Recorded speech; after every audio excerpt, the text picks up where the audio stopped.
Hey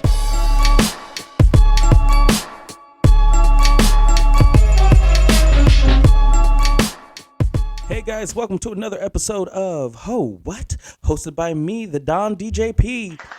Oh, thank you. Here I talk about whatever I want: black shit, gay shit, politics, pop culture, music, movies, literally anything I feel like talking about. And as you heard, I got a new mixer, so I'm having a lot of fun with that. I can make it sound like other people are in the room with me, like I have friends.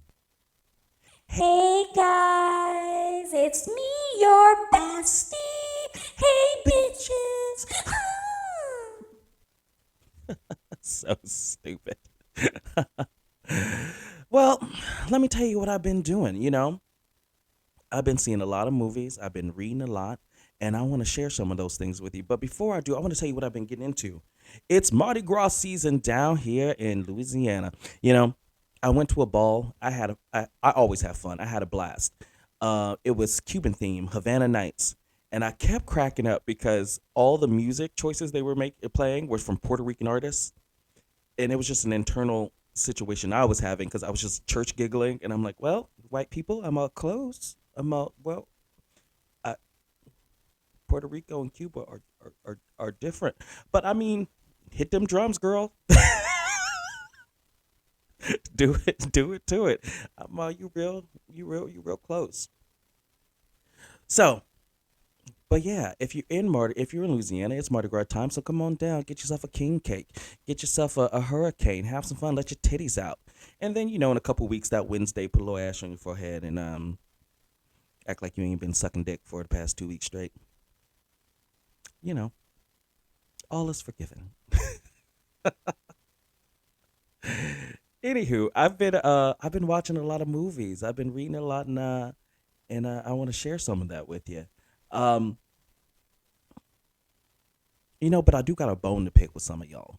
I'm having a hard time understanding the parameters of some people's like morality or like the parameters of what they enjoy watching, their taste in art.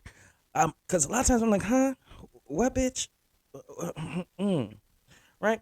Because y'all didn't want to go see The Color Purple because y'all don't like musicals, and there was some mild lesbian LGBTQ plus content in there, mild, very mild. So y'all didn't want to go see that shit. I was there. I was in the theater watching the shit. I gave them my money, only to find out that a week and a half later it was gonna be on Tubi. It was gonna be on Tubi. Y'all ain't spending not a nan dollar, but y'all go spend all your money on 97 Medea movies, a whole series of movies that's centered around a drag queen. Hallelujah. God, hallelujah. Hallelujah. Thank God that church is burned down. Oh Lord! And y'all spend all your hard-earned money up in the church, where you paying for pastor's new Bentley, his side bitches, his new house on the hill, and deacon fucking the kids. Y'all spend all your hard-earned money on that because you have some moral standing about lesbianism. What's wrong with y'all? I don't understand. Like I just don't get it. Poor Taraji and Monique out here fighting for their life out here for an adequate check, while Tyler Perry up there with billions with Ofra or Orpa. You know what y'all doing? The comedian Bill Burr, who I think is very very funny.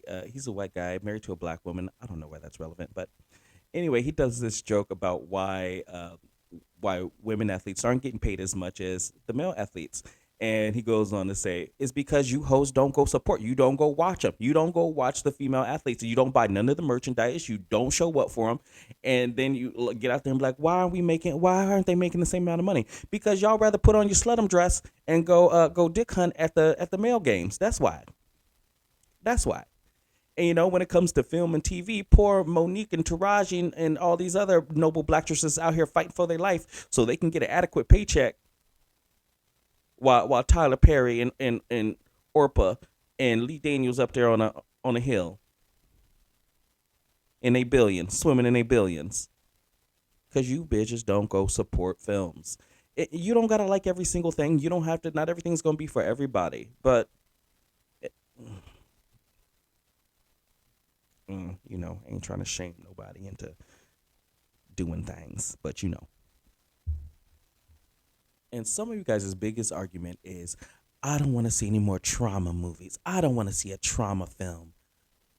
I call a partial bullshit to all that because you hookers love trauma. Y'all know every single thing about a Nicki and Meg the Stallion beef. Poor Nicki over there in the corner rocking back and forth talking about Bigfoot, Redfoot, Shotfoot, Hofoot. Go check on your girl. Go, go check on her. She losing it. But y'all know everything about that. Y'all go watch 5011 franchises of a group of bitches who don't particularly like each other, who spend all season scratching each other's eyes out, throwing drinks across the room, yelling at each other, and putting on cocktail dresses. Don't get me wrong. That shit is entertaining. Like, I'll watch that shit. It is entertaining. You know, I'm not one of those people that not everything has to be a think piece. But acting like you guys don't want to see trauma, or I'm like, oh God, please.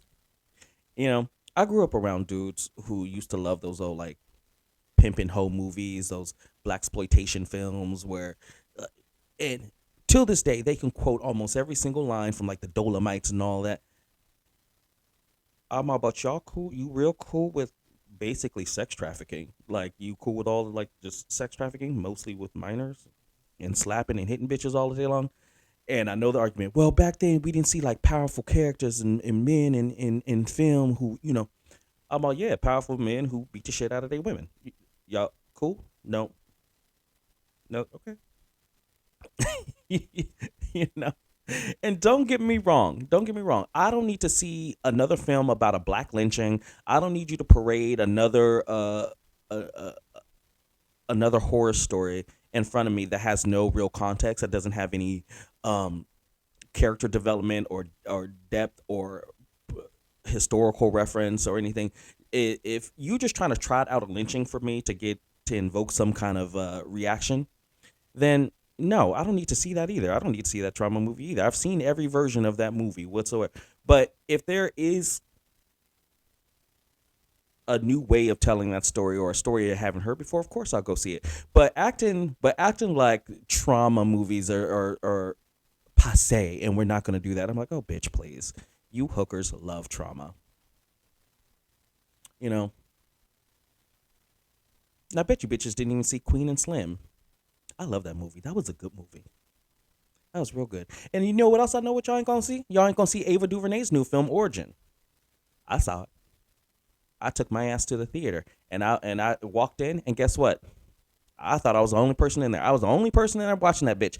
You know, that's a lie. There was a guilty white man in there who was sitting there watching it. You know, I was drawn to that movie because Ava like found a way to create this film, to produce this film outside of the Hollywood system. So I thought that was interesting. I was like, oh, cool. I'm all what away. Then I was interested in some of the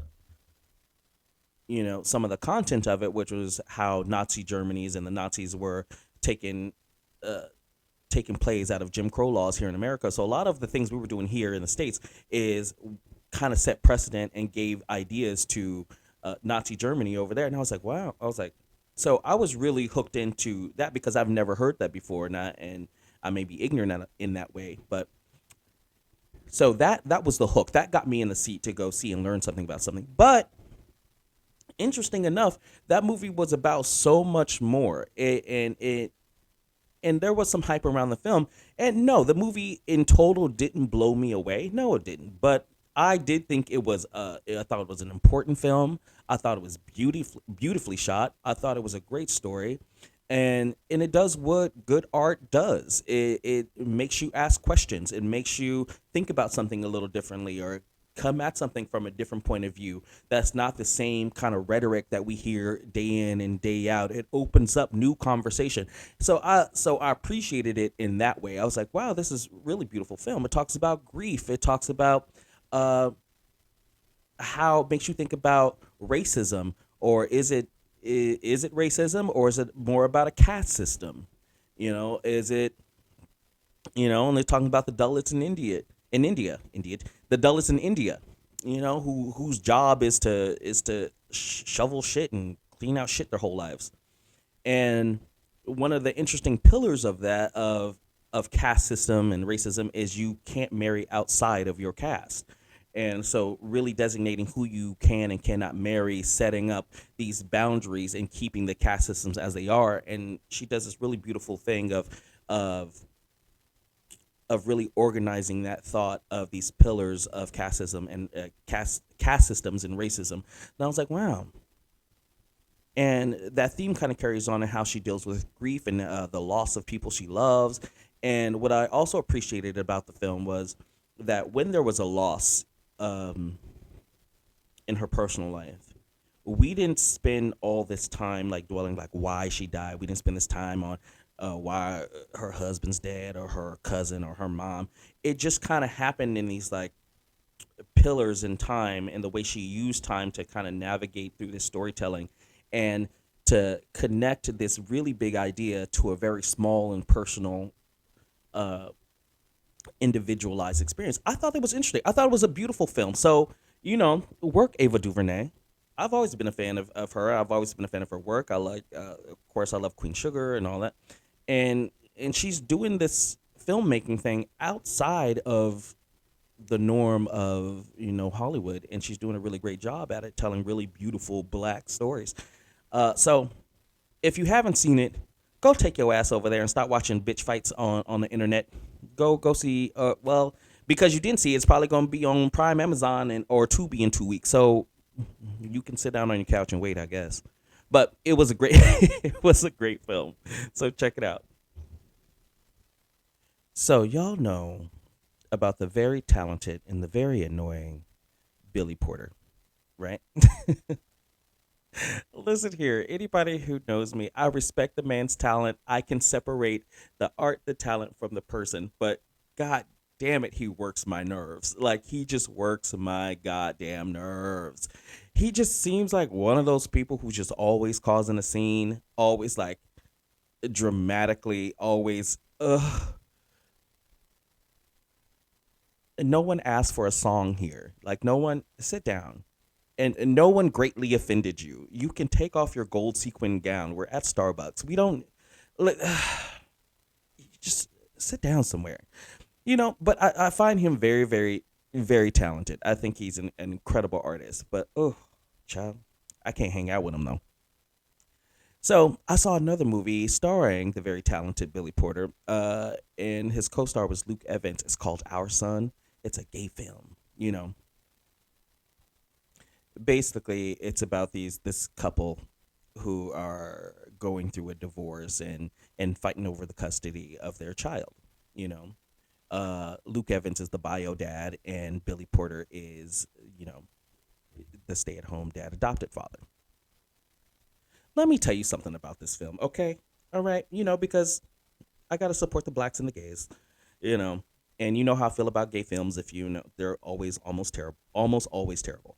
But I support them anyway, and I watch them, okay? Because that's what I do. So Luke, the very sexy Luke Evans, is married to Billy Porter,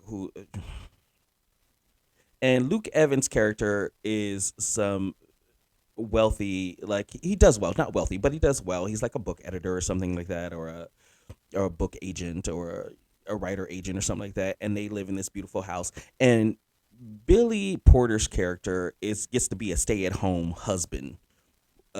Stay at home husband. He has those duties. He's the yoga pant mom, and he takes care of the kid all the time, and of course, apparently he's like unfulfilled in his marriage, so he cheats on his husband, Luke Evans' character. And I'm waiting. I'm sitting here watching this movie. This movie. I'm sitting here watching this movie, waiting for Luke Evans' character to be like some terrible monster, some like evil, like he's just some horrible, horrible, terrible guy. No, perfectly lovely. He works hard. He provides. He's nice. He loves his husband. He loves the kid. He may not be as nurturing. Um, the sex life may not be popping as much. He doesn't always live in reality so much because he's busy, while Billy Porter's character gets to stay at home and just be lovely and just be lovely. So Billy Porter's character, stay at home mom, goes and like cheats on him, cheats on his husband, and he thinks there's something better out there for him, and he breaks up and he wants to initiate a divorce with his husband Luke Evans, and he's like, you don't hear me, like I said, dramatic all the time, you never understand me, and it's lonely here, you're not as man with the kid, and you're just, oh, me, throw yourself on the floor. You're like, girl. And Luke Evans' character, the husband, is like, I love you. Why don't you stay with me? I'll work on it. We'll do this. Da da da da da. Did I mention that Billy Porter's character is an actor who hasn't worked in like 10 years? First of all, has had no job in 10 years, and you have this hot ass husband who's sitting there who's nice to you and he fucking provides for you and loves you. He may not be perfect, but he's that bitch. I wish that would happen in my life. You know, amount of smiling I would be doing all goddamn day. Just pleasant. What'd you do today? Bitch, before he went to work, I sucked his dick. And then, you know what I did? I took this little rug rack to school, and then I went to yoga. I did my Pilates, and I came home and I just smiled. I just walked around this beautiful ass brownstone and I smiled. Thought about what meal I'm gonna prepare later, which is probably 6 hours from now, 7 or 8 hours from now, a whole work day from now, before I even have to start that goddamn dinner. What are you doing? What is this about? I'm lonely and I'm not fulfilled. Bitch, what do you think is out there for some middle-aged man in these streets? What do you think is out there for you? You think there's gonna be some love of your life out there, some runaway romance out there? No, bitch. It's a horror show. It is a nightmare. Like there is nothing for you in these streets. What child? So then, he goes off and he gets a job with one of his friends. I don't know.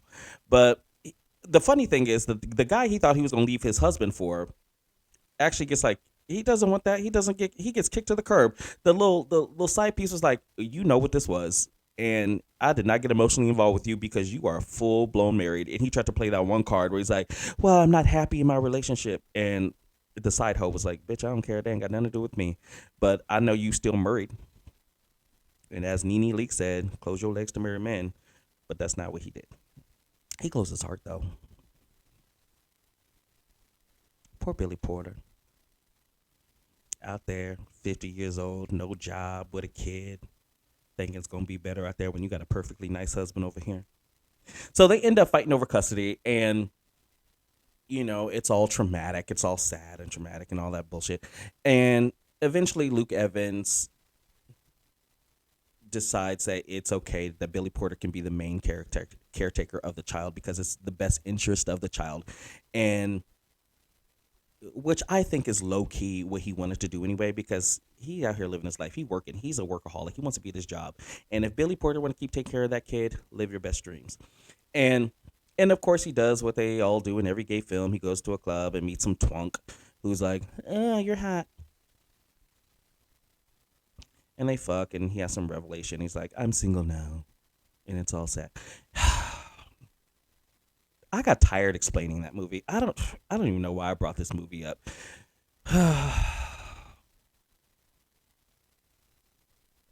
Billy Porter, you get on my nerves, but I'll catch you in the next film or your next musical or something. I don't know.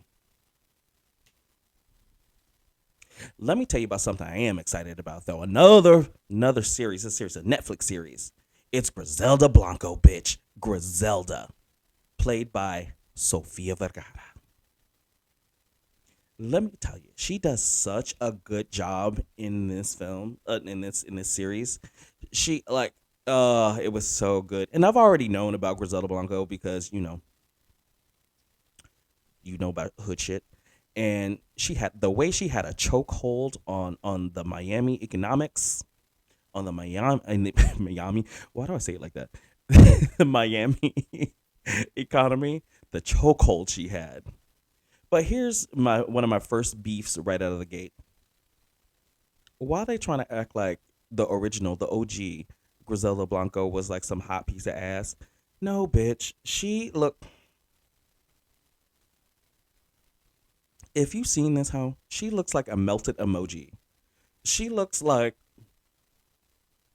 a Miss Pac-Man ghost. And they had the nerve to trot the very hot and vivacious Sofia Vergara out here to play her. Okay, that's cute. They tried to ugly her up a little bit though. They tried to ugly her up and give her a nose, but she was still beautiful. She was still hot because it's Sofia Vergara. But what I appreciate about this, we're not supposed to condone murder and violence, but what I appreciate about this woman created a lane for herself in the cocaina game in Miami. She created a whole lane for herself, right? She goes out there. The rich people are afraid to come to the hood to get the coke. So Miss Griselda, the godmother, she takes the coke to the rich folks. She's like, hey, bitch, I see you at the yacht. You want that cocaina? I'm here, bitch. I got the hot bitches. I got the cocaina. Come here, let's turn Tina. Let's turn this party up. So she goes over there and she starts selling it. She's selling. She's making a name for herself, which is pissing off all the cartels. But girlfriend is doing it, doing it, doing it, doing it. And,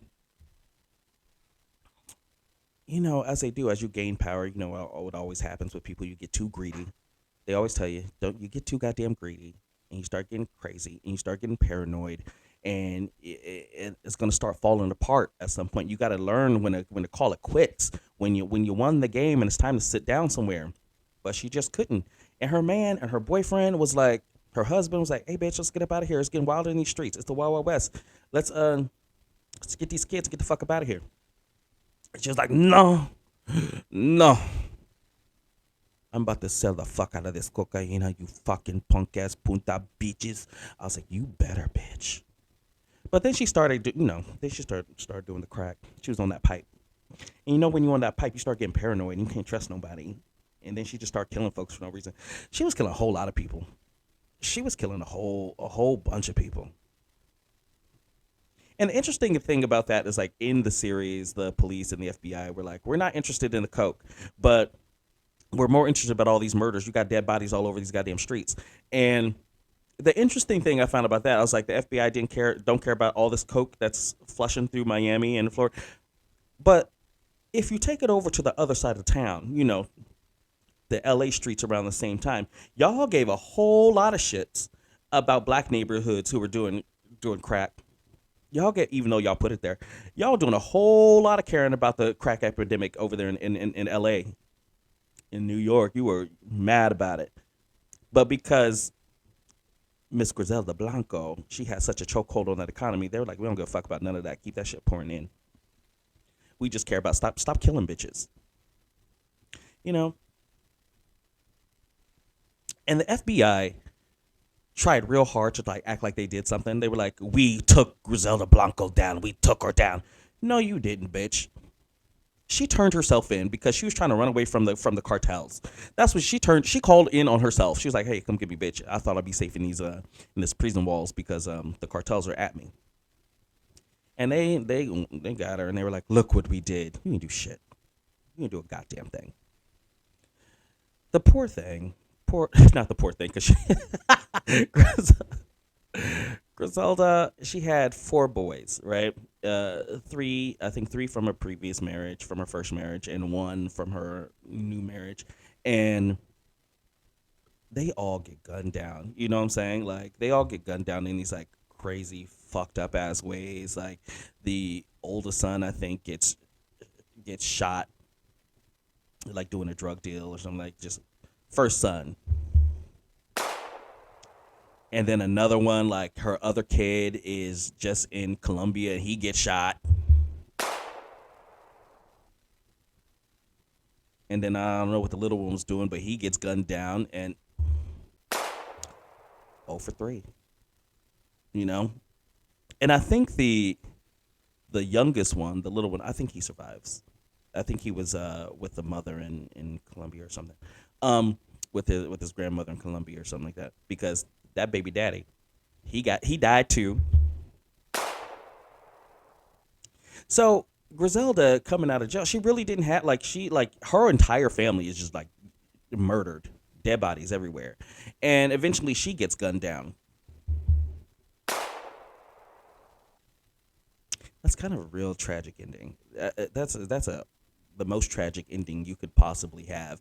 But we glorify it because it's a woman in power who creates this business, this you know, she creates this cocaine empire, and we're like, go ahead, bitch. But on the other hand, we're like, damn, bitch, stop killing everybody. Sofia Vergara, you did a real good job. I like that very much. It was good. It was good, girl. I am telling you, I've been watching so much shit and I've been reading so much shit, and I just had to tell you guys all about it because it's just been sitting in my mind, in my body for weeks. And I got one for that ass. What y'all know about Natalia Grace, the little Ukrainian orphan who got adopted by the Barnetts? It's a docuseries, and let me tell you, this story spun me round. It spun me all the way right round, baby, right round. I didn't know who to believe. It spun me so much. And Natalia has this very rare type of dwarfism, and they get her. They get the Barnetts adopt her, and I guess they really just wasn't feeling her, didn't like her that much, but they adopted her. It's like, we stuck with her now, and apparently they go through this long like series of abuse. They don't like this girl. She's not like a star student like their son, who's like a math genius. And right out of the gate, they start saying that this girl is like that this girl is like waking up in the middle of the night and she's trying to like stab the family and like trying to murder people. She's just like haunting the house in the middle of the night. Just everyone's nervous and stressed out.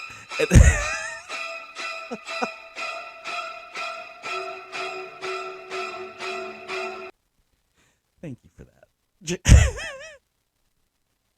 So they create this story that this girl is like just this murderous little psychopath, and the family isn't safe, and she's doing things to the other kids, and she's trying to fuck the husband, and so they get her institutionalized. Now this is the craziest part of the story that that just sent me. What they were saying is that this little girl was not the age they said she was. So basically they're saying that this is a grown ass woman, that this is a grown ass bitch up in her that they adopted a grown ass bitch. And and one of the things, like one of the first nights of them adopting her, they like bathed her and like put her in the bathtub, and then the wife calls in, Michael, the dad, calls him in, and she's like, look, and apparently she's sporting a full bush, a full bush down there and she's only supposed to be 6 or 7 or 8 years old at the time. They're like, this bitch got a full 70s bush down here and titties. This a grown ass bitch. And and I don't know if that's true or not, but that's what they said was happening. But that's not really, I don't know if that's true. So they go through this process of re-aging her under the law. Like, instead of saying that she was 7 or 8, they said this bitch is 20. This hoe is 20 years old. And they do all these tests, but the doctor they have to sign off on it is like a family friend, so he signs off like, yeah, this bitch is old. But but but when she gets like examined and all this stuff, all her teeth are that of like a 7, 8, 9 year old, like somewhere in the range of where they said how old she was, but that happened later. But because they got it signed off earlier that she is in fact like 20 years old, they get this girl an apartment by herself, and just by herself, just an apartment. They wanted her out of the house because she said she was a danger to the family. She's trying to fuck the husband, and they get her an apartment. I don't know if she's 8. I don't know if she's 20, but she in that apartment, and apparently she is terrorizing the neighborhood like leprechaun, like Leprechaun in the Hood. She's just out there just terrorizing the neighborhood. She doesn't know what to do, so she runs across the street, like hangs out with a neighbor, and she's riding the tricycles and the unicycles with their kids, and she's just showing up at people's house, just walking in, and the other neighbor lady. Uh, she was an old woman, and the old woman said she was trying to fuck the grandson and touching the kids inappropriately, and she's just walking over eating shit, and the Barnetts every week would come over and drop food off. I'm like, what is going on? I'm like, if she's 20, if you think she's 20, then she should be able to go like work or find food for herself. But the Barnetts would come over and check on her and like bring groceries and all those things and find groceries that they didn't buy in the house. And like, where'd you get this shit? Where'd you get this whole thing of donuts? She'd be like, the neighbors gave it to me. So little Natalia Grace is terrorizing the neighborhood apparently.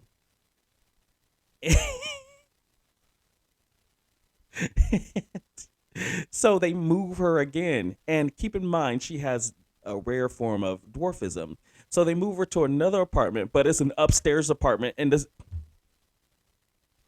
this poor thing, this poor thing is hauling up and down the stairs, trying to, just trying to live, and she's on her own. And if she's 7 or 8 or 9, tragic. If she's 20, kind of funny. But the thing is, you just don't know. Like you're watching this docuseries, you're like, is this bitch 20? Well, I already know that the Barnetts, are lunatics. And the funny thing, the wife Christine, she gets the hell out of town. She gets that little girl in that new apartment, that new upstairs apartment with no elevator, and she takes the other kids and she hits it. I think she hits it to Canada. She's like, I'm out. Peace. Deuces. Never to be heard from again, except to fuck with her husband, Michael. So then little Natalia and Michael have a meeting because they wanna talk it out and see what's going on and work it out. But later because now she's actually 20. This is years later after all these incidents, and Michael is just having a fit. He's storming out of rooms. He's got his purse. He's mad. He's real mad, and he's like, you don't understand, we had the same terror. And it was Christine, who's not there to defend herself, is like, I couldn't help you, I couldn't save you because Christine was doing this to us. So no one's having it. Like no one, the producers, the cameraman, little Natalia's not having it. They're like, you a grown ass dude, and you talking about this bitch made you fucking abuse me this whole time. But when I finished that series, I just didn't know. I was like, because they re-aged her to her proper age. Well, you know, because of her teeth and all that stuff. But she's an adult now. But she do got that look in her eye. You know what I'm saying? That look of crazy. She do got that like that sinister glance where you look like you do kill bitches. Like you do look like you just sneak up on people and shank the fuck out of them calves. I I don't know. I know for sure that motherfucker's guilty. The dad, I know for sure he's guilty and crazy. But this little Natalia, come on, bitch. Let me keep your eyes on you at all times. No, bitch. I'll be locking my door at night. No, you can't be sneaking up in here and trying to shank me. But I tell you, check it out, the Natalia Grace story. I think there's going to be another part 2 of the series because she like got in with a family who's like a pastor and his wife. But I think there's a little clip at the end of it where they're like, "Don't trust this bitch." I'm like, "Oh fuck." See now, man, I'm invested. But check out the docu series. I think it's on Prime. It's like the Natalia Grace story. It's so good. Okay. All right. Let me tell you about what I've been reading. I've been reading some Baldwin. Good old James Baldwin. No Name in the Streets. If you're black, you got to get some Baldwin in there. It's so good. Like I loved it. What it felt like to me, it just felt like a conversation. Like he was in the room and we just had this conversation, and it's an easy read, and in a way you feel like you know him in some kind of way. And I know I felt a kindred to him as he talks about his civil rights work, or how he felt like an outsider, and his time in Paris and how he kind of elusively talks about relationships because he was gay, and it was just very interesting. And he this is where he caught me, where I was like, where I really felt like we are of the same. He says, "What in the world was I by now but an aging, lonely, sexually dubious, politically outrageous, unspeakably erratic freak?" I said, "I'm right here." I was like, "You don't got time." I saw Jimmy Baldwin. "I'm right here. You ain't got to say that shit, okay? I know." But he says that early on in the book, and I just kind of giggled and laughed because I'm probably around the age he was then, and he talks about his struggles of being an outsider in a way where his intellect, his education, his his travels, his world knowledge, his the rooms he was getting into, that imposter syndrome, that survivor's guilt of making it out of the ghetto, and how he just couldn't really relate to his friends he grew up with anymore, and how how everything was changing. And he talks about the death of Martin Luther King and all these really powerful, pivotal things that happened historically, but he tells it in such a way that's so personal that you feel like, oh, okay, I'm here with you. I'm in the room with you. Um, I love it. Like it's such a good read. It's an easy read. So if you're looking for something, why don't you check that out? James Baldwin, No Name in the Streets. Like I said, that was a really beautiful read. And what am I getting into next is it's called Before the Movement: The Hidden History of Black Civil Rights, which is written by Dylan C. Penningroth. I don't have an opinion of it yet, but I'll let you know about it as I get through it. It seems interesting. It talks about details that you may not have gotten from the history books or from mainstream Black civil rights movements. Um, and that kind of goes back to what I was saying earlier in the pod. Is like, if we're going to be talking about something, I would like to read or see something that has from an angle I may not have seen before, or a new way to see a story, or But I'll check that out once I finish reading, and I'll let you know about it. It's called Before the Movement. So those are the two books on my list. So make sure you stay reading, you know stay reading, keep your mind right, keep your mind sharp. You know, you know. As we're wrapping up and finishing up, I want to get personal for a second. Oh, personal. Ah, you know. Oh, personal. Ooh. I love that sound effect.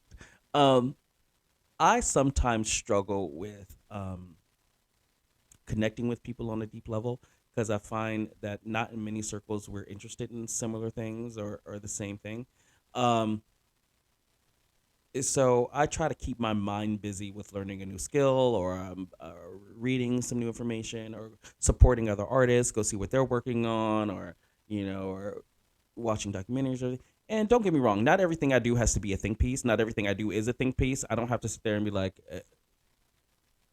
be cerebral all the time, because sometimes my brain needs to shut off and do stupid shit, and I just need to hear stupid things. So don't get me wrong, I listen to all the same stupid shit y'all listen to, but ultimately when it's time to like connect on the deep level, I struggle with that a little bit, because when you're around people who don't support other artists, who don't read the books, who don't go see the films, don't see I'm like, what the fuck you want to talk about then? When it's like, hey, you wanna go hang out, go on a date, and do what? And do what? Talk about what? Nikki and Meg the Stallion for how long? How long you want to talk about that for? What? Nene Links? You want me to talk about? We still talking about Beyonce, the Renaissance tour? We're still talking about that? All right. Okay. Well, let's buckle in and talk about that. So, and like, my attention span for trivial things gets, I get bored with it rather quickly. So that's where I struggle with connecting with people. And you know, and sometimes I'm like, what? You just want to show me your dick or your butthole? I'm all, we can just skip all this small talk. We don't got to go for coffee for that. We can just get to that. We ain't got to do none of this. You know, and that's part of the main reason I started this podcast to begin with, because I wanted to have conversations about things I was interested in, and if that invited people into my world, and like-minded people and people who listen to me, who are interested and think I'm funny and want to hang out, I definitely encourage that. So please, if you're listening, thank you for listening. Tell friends, like, subscribe, comment. You can follow me on all my handles on Instagram is the Don DJP. You can follow me on YouTube. Ho what? Also the Don DJP on X, the Don DJP. Um, and you can listen to me on Podbean and Spotify. So make sure you check all those things out. Follow all those things, like and subscribe. And I love you for listening. And I will catch you next time. Thank you. Thank you. Thank you. Thank you. Bye.